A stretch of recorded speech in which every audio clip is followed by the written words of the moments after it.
Breaking news చూస్తున్నాము. ఆగి ఉన్న లారీని మరో లారీ ఢీకొట్టింది. ఈ ప్రమాదంతో విజయవాడ హైదరాబాద్ హైవేపై ట్రాఫిక్ జామ్ అయింది. వాహనదారులు తీవ్ర ఇబ్బందులు పడుతున్నారు. కొయ్యలగూడెం వద్ద మరో ఘటన జరిగింది. అక్కడ సాంకేతిక కారణాలతో ప్రైవేట్ ట్రావెల్స్ బస్సు నిలిచిపోయింది. ఈ రెండు ఘటనలతో ట్రాఫిక్ జామ్ అయింది.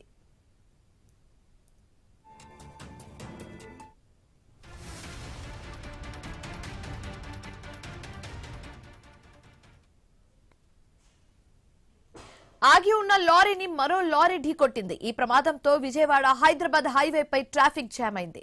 వాహనదారులు తీవ్ర ఇబ్బందులు పడుతున్నారు. కొయ్యలగూడెం వద్ద మరో ఘటన జరిగింది.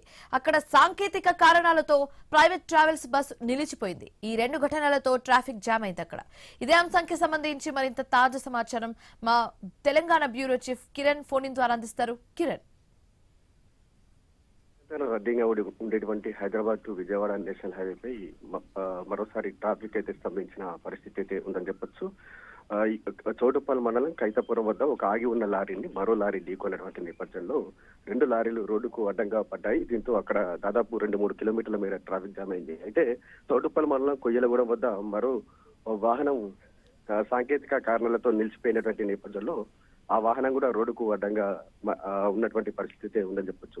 దీంతో రెండు కారణాల వల్ల కూడా ఈ రెండు సంఘటనలు ట్రాఫిక్ జామ్ కు కారణమైనటువంటి పరిస్థితులు అయితే ఉన్నాయని చెప్పొచ్చు. ఇటు కైతపురం, అదేవిధంగా దండుమల్కాపురం, ఇటు కొయ్యలగూడెం, ధర్మోజిగూడెం వరకు కూడా దాదాపు 4-5 కిలోమీటర్ల మేర ఇరువైపుల ట్రాఫిక్ జామ్ అయినటువంటి పరిస్థితి అయితే ఉందని చెప్పొచ్చు.